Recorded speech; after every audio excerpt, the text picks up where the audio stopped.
শ্রবণ শক্তি কমায় শব্দ দূষণ। লেখা অধ্যাপক ডা.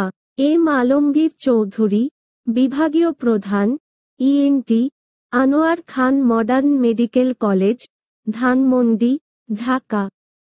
অত্যধিক জোরালো শব্দ শ্রবণকোষ ধ্বংস করতে পারে, যার ফলে শ্রবণ শক্তি হ্রাস পায়। একে বলা হয় শব্দ প্ররোচিত শ্রবণ শক্তি হ্রাস। বিভিন্ন উৎস থেকে আমরা অত্যধিক শব্দ পাই, যেমন কারখানার যন্ত্রপাতি, ভবনের নির্মাণস্থল। উচ্চ শব্দযুক্ত সরঞ্জামের ব্যবহার।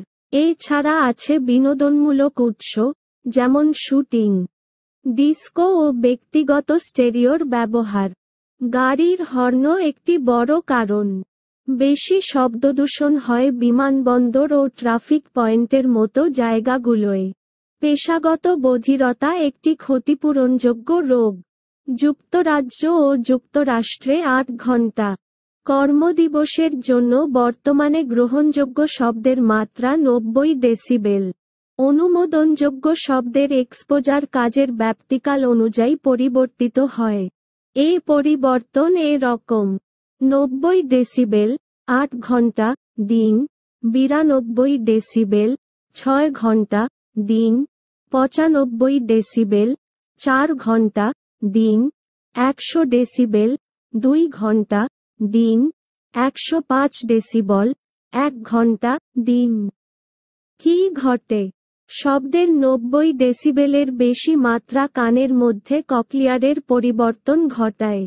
প্রাথমিকভাবে শব্দের এক্সপোজার অস্থায়ী থ্রেশহোল্ড শিফটের টিটিএস দিকে পরিচালিত করবে, যেখানে কক্লিয়ারের কোনো রোগগত পরিবর্তন নয়, শুধু বিপাকীয় ক্লান্তি দেখা দেয়।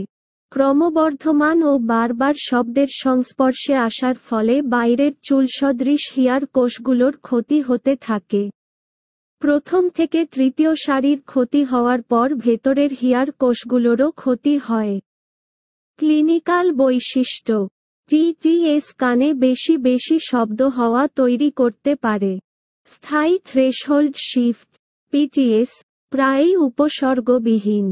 এটি পরে বধিরতা তৈরি করে এবং কথা বলার বোধশক্তি কমে যায়। পরীক্ষা করলে কানের পর্দা স্বাভাবিক দেখায়, কিন্তু অন্যান্য পরীক্ষায় কানের বধিরতা দেখায়।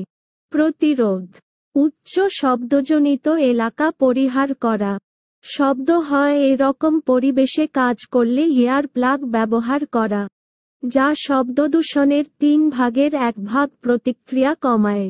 গাড়ির হর্ন কমাতে পদক্ষেপ নিতে হবে। কলকারখানা লোকালয়ের কাছে হওয়া উচিত নয়।